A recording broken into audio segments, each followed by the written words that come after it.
Tamil news நேயர்களுக்கு வணக்கம். இன்றைய நேர்காணலில் நம்மோடு இணைந்திருப்பவர் திராவிட முன்னேற்ற கழகத்தினுடைய செய்தி தொடர்பாளர் மரியாதைக்குரிய மதிவாணன் சார். சார் வணக்கம். வணக்கம்.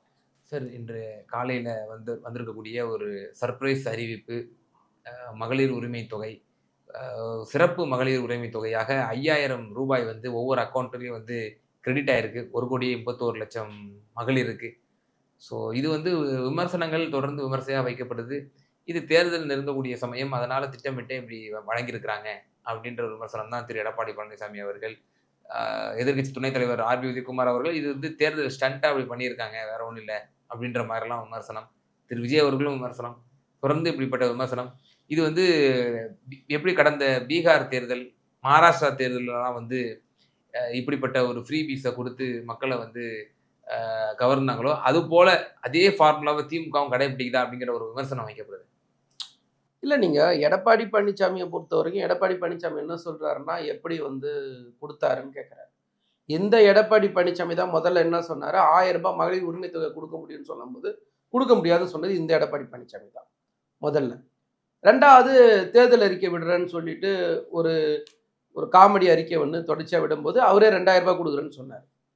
நான் என்ன கேட்கிறேன்னா, நிர்வாகமே தெரியாத எடப்பாடி பழனிசாமியால ரூ. 2,000 குடுக்க முடியும்னா, நிர்வாகம் தெரிந்த முத்துவேல் கருணாநிதி ஸ்டாலின்லாம் ஏன் கொடுக்க முடியாது? முதல்ல உங்கள மாதிரி திடுதிப்புன்னு வந்து முதலமைச்சரானவர் அவர் இல்ல. முறைப்படி படிப்படியா இளைஞரணி நிர்வாகியா ஆரம்பிச்சு, அதுக்கப்புறம் பொதுக்குழு உறுப்பினரா ஆகி, அதுக்கப்புறம் எம்எல்ஏவாகி, மேயர் ஆகி, மந்திரியாகி, உள்ளாட்சித்துறை மந்திரியாகி, கட்சியில பொருளாதார மாதிரி இளைஞரணி செயலராக இருந்து பொருளாதாரி, அதுக்கப்புறம் தலைவர் வரைக்கும் வந்தவர். நிர்வாகம் தெரிஞ்சதுனால சொன்னார் அன்னைக்கு. அப்ப நீங்க முடியாதுன்னு சொன்னீங்க. நீங்க இப்ப ரூ. 2,000 கொடுக்குறேன்றீங்க. இப்ப ரூ. 5,000 கொடுத்துட்டாங்க, தேர்தலுக்காக கொடுத்துட்டாங்கன்னு நீங்க சொல்றீங்க. சரி, ஒருவேளை தேர்தல் கமிஷன் வந்து கொடுக்க வேணாம்னு சொல்லிட்டாங்கன்னு வச்சுப்போம். உதாரணத்துக்கு நீங்க தேர்தல் எலெக்ஷன் ப்ராசஸ் ஸ்டார்ட் ஆயிடுச்சு, அதனால நீங்க கொடுக்க கூடாதுன்னு சொன்னா மக்கள் கஷ்டப்பட மாட்டாங்களா? ஏதாவது 2 வழியில தான் நீங்க பேசணும். ஒண்ணு, கொடுக்கணும்னு சொல்றீங்களா, கொடுக்க கூடாதுன்னு சொல்றீங்களா? ஏதாவது ஒரு பக்கம் நில்லுங்க. தேர்தலுக்காக கொடுத்துட்டாங்கன்னா இது என்ன மாதிரியான வார்த்தை? அப்ப நீங்க தோல்வி பயத்தோட உச்சத்துல, ஒரு நிமிஷம், நீங்க தோல்வி பயத்தோட வெளிப்பாட்டுல வளர்றீங்கன்றது தானே உண்மை. அப்போ உங்களோட தோல்வி பயத்தை வெளியே காட்டக்கூடாதுன்னு முயற்சி பண்றீங்க. ஆனா அப்பட்டமா தெரியுது. சார், பீகார்ல இப்போ ஓட் போல் அன்னைக்கு 2 நாளுக்கு முன்னாடி 2-3 நாளுக்கு முன்னாடி ரூ. 10,000 மகளிர்களுடைய அக்கௌண்ட்டுக்கெல்லாம் போச்சு இல்லையா? அதெல்லாம் இங்க இருக்கக்கூடிய எதிர்க்கட்சிகள் நம்ம விமர்சனம் பண்ணோமா இல்லையா? வாக்குக்கு பணத்தை போட்டாங்க, அதனால தான் இவ்வளோ பெரிய வெற்றி கிடைச்சிச்சு, இதை வந்து விட்டுருக்க கூடாது அப்படின்ற மாதிரி தான் நம்ம விமர்சனம் வச்சோம் இல்லையா? இப்போ அது வந்து இந்த விமர்சனம் உங்கள் மீது விழாதா இப்போ? இல்லைங்க, அது வந்து திடுதிப்புன்னு ஒரு ஸ்கீம் அறிவிக்கிறாங்க. திடுதிப்புலாம் இல்லை, கடைசி சட்டமன்ற கூட்டத்தொடரில் நிதிஷ்குமார் அவர்களுடைய இந்த இதில் அறிவிக்கப்படுது. இது வந்து கண்டினியூவஸ் ஸ்கீம் அப்படின்ற ஒரு பேர்ல வந்து அவங்க தேர்தல் நடக்கக்கூடிய சமயத்துல போடுறாங்க. நீங்க தான் சொன்னீங்க கடைசி கூட்டத்தொடரில் அறிவிச்சாங்கன்னு. நான் கடைசி கூட்டத்தொடரில் அறிவிச்சோம். நெருங்கிடுச்சு. அதெல்லாம் இல்லை, நாங்க கடைசி கூட்டத்தொடரில் அறிவிச்சோமா? அறிவிச்ச திட்டம் எப்போ நடைமுறைப்படுத்தப்பட்டது? எப்போ? தொடர்ச்சியா இருக்குது. நாங்க தெளிவா தான் சொல்லி தான் கொடுக்குறோம். பிப்ரவரி, மார்ச், ஏப்ரல் 3 மாசம் காசு சேர்த்துன்னு சோதி தான் சொல்றோம். சரி, பிப்ரவரி, மார்ச், ஏப்ரல்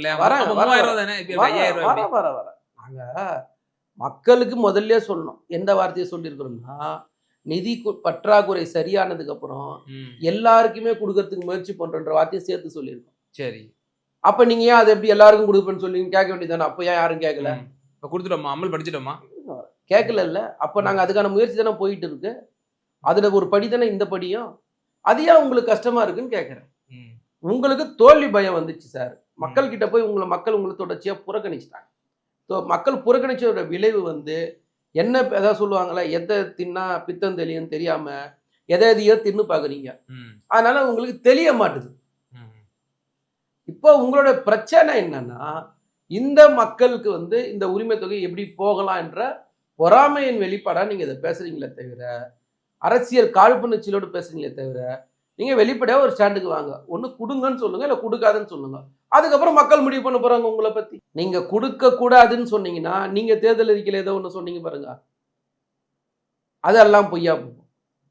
நாங்க நடைமுறைப்படுத்தின ஸ்கீமை தான் தொடர்ச்சியா செய்யறோன்றதை தவிர புது ஸ்கீம் இல்லை. இதுதான் என்னுடைய கருத்து. இப்போ தேர்தல் நெருங்கக்கூடிய சமயம். இப்போ கடைசி கூட்டத்தொடரும் இருக்கு. இடைக்கால பட்ஜெட் உங்களுடைய அரசு தாக்கல் செய்ய போகிறது.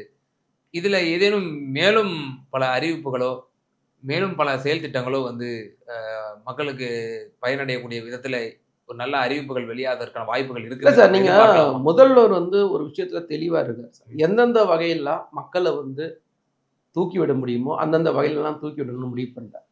அதுதான் வந்து முதல்ல குழந்தைகள்ல ஆரம்பிச்சு, காலை ம். சிற்றுண்டி ம். திட்டம். ம். ம். அதுக்கப்புறம் வந்து மாணவர்களுக்கு புதுமை பெண் திட்டம், தமிழ் புதல்வன் திட்டம், நான் முதல்வன் திட்டம். இந்த மாதிரியான திட்டங்கள் குடுக்குறாரு தொடர்ச்சியா. அதுக்கப்புறம் இந்த இல்லம் தேடி கல்வி, மக்களை தேடி மருத்துவம், இன்னுயிர் காப்போம் திட்டம். இந்த மாதிரியான திட்டங்கள் ஒரு பக்கம் நடைமுறைப்படுத்துறாரு. இப்ப நீங்க இந்த தோழி விடுதிலாம் பார்த்தீங்கன்னா, ஒன்றிய அரசே நடைமுறைப்படுத்துற இடத்துல இருக்கு தோழி விடுதிலாம் பார்த்து. நீங்க மகளிர் விடியல் பயண திட்டம்லாம் நீங்க வந்து நம்மளுடைய தேர்தல் அறிக்கைய பார்த்து இதே பிஜேபி ரெவிடிகல்ச்சர்ன்னு பேசுனாங்க. உச்சநீதிமன்றத்தில வழக்கு தொடர்ந்தாங்க. அதுக்கப்புறம் அவங்க எல்லா மாநிலத்திலயும் மகாராஷ்டிரா, டெல்லி, அஸ்ஸாம் இந்த மாதிரியான மாநிலங்கள்ல வந்து அதையே ஒரு அறிக்கையா விட்டு தேர்தல சந்திக்கிறாங்க. ம். அப்போ நம்மளுடைய வளர்ச்சி திட்டங்கள காப்பி அடிக்கிற இடத்துல தான் நம்மளுடைய ஒவ்வொரு திட்டங்களும் இருக்கு. ஸோ இந்த திட்டங்கள்லாம் இவங்க பொறாமைப்படுற இடத்துல தான் நாம நடைமுறைப்படுத்துறோம். இல்ல இலவசங்களால் ஒரு வாக்கு வங்கி அப்படின்னு ஒண்ணு இருக்கா சார்? இதன் மூலியமா. அதன் மூலியமா தான் வந்து பாரதிய ஜனதா ரேவடி கல்ச்சர் எப்படின்னு எதிர்த்தாங்களோ, சுப்ரீம் கோர்ட்ல வழக்கு தொடுத்தாங்களோ, இப்ப அவங்களே தங்களோட மாநிலங்கள்ல கொண்டு வரக்கூடிய அளவிற்கு போயிட்டாங்க அப்படின்னா, அப்போ இலவசத்துக்குன்னு ஒரு வாக்கு வங்கி இருக்கு. அத வந்து நம்ம வாங்கிப்போம். உதாரணமா இப்ப டெல்லில ஆம் ஆத்மி அவங்க அப்படிப்பட்ட இலவசங்கள்லாம் கொடுக்கும்பொழுது, அப்போ நிச்சயமா அப்ப இதுல வந்து ஒரு வோட் பேங்க் இருக்கு. அப்ப அவங்கள எதிரிகள முறியடிக்கணும்னா, அந்த ஆயுதத்த எடுத்தே நம்ம அடிக்க வேண்டியது இருக்கு. அதனால அப்படிப்பட்ட ஒரு திட்டங்கள அவங்களும் கையில எடுக்காங்களான்னு உங்களுக்கு கேள்வி இருக்குல்ல? தமிழ்நாட்டு மக்கள் வந்து இலவசத்துக்கு ஓட்டு போடுறாங்கன்றது ஒரு அபத்தமான குற்றச்சாட்டு. ம். நாங்க அதெல்லாம் எதையுமே வந்து இலவசம்னு நாங்க பேசவே இல்ல. எல்லாமே உரிமைன்னு தான் பேசுறோம். ம்ஹ்ம். அந்த உரிமை வந்து மக்களோட அவங்களுடைய பணம். அவங்களுக்கு நாம குடுக்குறோம். ம். அது இலவசமே இல்ல. முதல்ல ஒரு விஷயம். பிஜேபி பேசுறதுன்றது வேற. நாம பேசுறதுன்றது வேற. ம். நம்மளுடைய திட்டங்கள் எல்லாம் அத சொல்றேன்ல, காலை சிற்றுண்டி திட்டம் உதாரணத்துக்கு எடுத்தீங்கன்னா, பள்ளிக்கு வர மாணவர்களுடைய ரேஷியோ உயர்த்தணும்னு முயற்சி பண்றோம். கல்விக்கான முயற்சி. நல்லா புரிஞ்சுக்கணும். உயர்கல்விக்கான முயற்சி. அதுதான் புதுமை பெண் திட்டம், நான் முதல்வன் திட்டம்லாம் வந்து உயர்கல்விய உயர்த்துறது. இப்ப உலகம் உங்கள் கையில்ன்ற மாதிரியான ஸ்கீம்லாம் பார்த்தீங்கன்னா, கல்லூரி கல்வி. ம். ஸோ இப்படி கல்விக்கு முக்கியத்துவம் குடுத்து திட்டங்கள நம்ம நிறைவேத்துறோம்ல. அது எந்த மாநிலத்திலயுமே கிடையாது. நீங்க தமிழ்நாடோட பேசிக்ல இருந்து பார்த்தாலே இப்படிதான் நம்ம கட்டமைச்சிருப்போம். இந்த கட்டமைப்புல தான் இன்னைக்கும் தமிழ்நாடு வந்து உயர்ந்து நிக்கிற காரணம். அந்த இத வந்து நம்ம பிஜேபி பேசுற இலவசத்தோட நம்ம ஒப்பிட்டே பேசக்கூடாதுன்னு சொல்ல வரேன். நீங்க இந்தியாவிலேயே மெடிக்கல் கட்டமைப்பு இருக்குல்ல, சுகாதார கட்டமைப்பு. இந்த சுகாதார கட்டமைப்பு சிறந்த மாநிலம் வந்து தமிழ்நாடு தான். ம். வெளிநாட்டுல இருக்கிறவங்கலாம் வந்து இங்க ஆப்பரேஷன் பண்ணின்னு போற அளவுக்கு நமக்கு கட்டமைப்பு உருவாக்கி வச்சிருக்கோம். நீங்க அதிகப்படியான நான் சொல்றது டாக்டர்ஸ் அதிகப்படியான மருத்துவ கல்லூரிகள் இருக்கிற மாநிலம் வந்து தமிழ்நாடு. நம்மளோட அதிக பாப்புலேஷன் இருக்கிற உத்தரப்பிரதேசம் கூட அவ்வளோ மெடிக்கல் காலேஜஸ் கிடையாது. அவ்வளோ கவர்மெண்ட் ஹாஸ்பிட்டல்ஸ் கிடையாது. நீங்க மகாராஷ்டிராலாம் பார்த்தா 2, 3 நாளைக்கு முன்னாடி எல்லாத்துக்கும் காசு ஆகுறாங்க மகாராஷ்டிரா கவர்மெண்ட் ஹாஸ்பிட்டல்ல. ஆனா நம்ம இன்னைக்கு வரைக்கும் அந்த பாதுகாப்பா கொடுத்துருக்கோம். இது இலவசம் இல்ல. ஸோ இலவசத்தால ஓட்டு கேட்கிறோம். இலவசத்தால இது பண்றது மிகப்பெரிய தவறான ஒரு வார்த்தை. பிஜேபி பொறுத்த வரைக்கும் படிக்கக்கூடாது ஒருத்தன். இவங்க என்னடா படிச்சு கல்வியை சும்மா கொடுக்குறேன்றாங்க. கல்வி கொடுக்கறதுக்கு என்னென்ன பண்ண முடியுமோ எல்லாத்தையும் பண்றாங்க. ம்.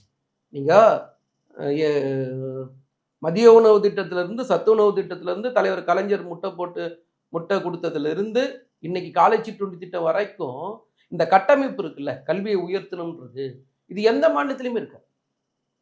ஆனால தான் நீங்க பார்த்தீங்கன்னா, உயர்கல்வியில நம்பர் 1 மாநிலமா நம்ம இருப்போம். தமிழ்நாடு இருக்கும். ஓகே. தேசிய சராசரி வந்து 27% வச்சுக்கங்களேன். நாம இங்க வந்து 62% இருப்போம். ம்.